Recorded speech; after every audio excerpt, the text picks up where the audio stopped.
Alrighty guys, so the quote I'm going to introduce you guys today is never apologize and never explain, it's a sign of weakness, by John Wayne. First off, I would never disagree with anything John Wayne said because he is a god. But this one I would definitely have to disagree, sorry.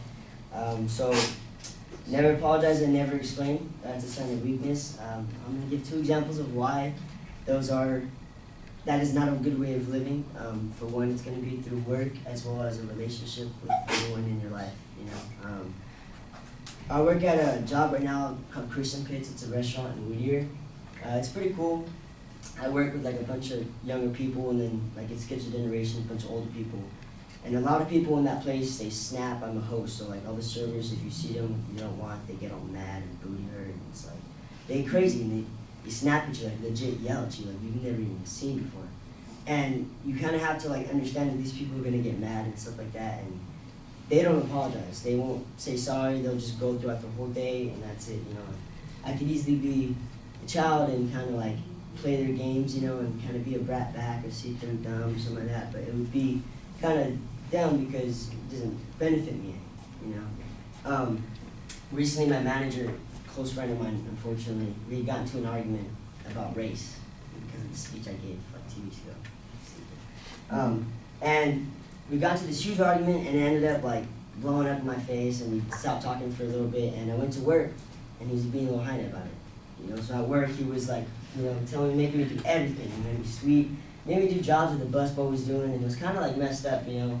And I realized, you know, I went home the next day, and it was my day off, and I had all my friends live in Santa Monica now, so I had no one to hit up. So I was like, damn, what am I gonna do? So I apologized to my homie because, 1, I needed someone to hang out with for that day. I know myself. 2, it's just kind of like, you know, I don't want to ruin a friendship because I was too prideful. I didn't want to apologize to him or show any sign of weakness, you know, because at the end of the day, it's a relationship that's going to grow in any circumstances, you know. My man Eduardo was talking about a girlfriend. I ain't never had a girlfriend before, but I picture it, you know, kind of like dating, you know, like my relationship with my mom's. I would imagine like having like a relationship with a girl or a boyfriend or whatever.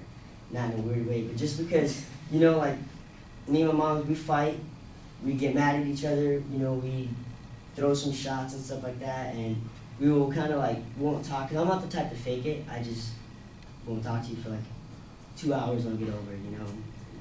With me and my mom, since we're both the same way, it's really kind of a short time we can really stay mad at each other, so one of us has to apologize first, otherwise the other person, like the next 2 weeks, is going to be just, you know, a little child about it. So, like the other day, me and my mom I called her because I was stressing about school and stressing about work and stressing about moving to Santa Monica and all this stuff. And at the end, I got mad at my mom because she was telling me stuff I didn't want to hear. You know, I'm sure a lot of us can relate to that. And as we were there and we were arguing about it, she clicked on me and I was like really, really mad, you know, because that's, you know, you can't do that to your son. That's not. And I remember I hit my mom up the next day because she has money that I gave her to hold for me because I'm not good with holding money. And I knew for a fact that she would never, even if it's mine, she would never give it back to me if I didn't apologize. If I was John Wayne, you know, I might have been able to go rob the bank or, you know, like rob my mom's and still got $300 back, but I can't. And in order to keep a relationship, you know, like copacetic and good and great, in order to have a happy life, you know, kind of had to suck it up and half apologize. So I just sent a kissy face, said I love you, Mom, and asked her where my $200 was. So it worked out, you know what I mean? But I mean, in life, you know, I definitely would live a life of being apologetic and being sympathetic to others, because if you're only focused on yourself, you know, you can't really do that much, you can't really go that far. So yeah, that's why I disagree with the quote. Never apologize and never explain. It's a sign of weakness, by John Wayne.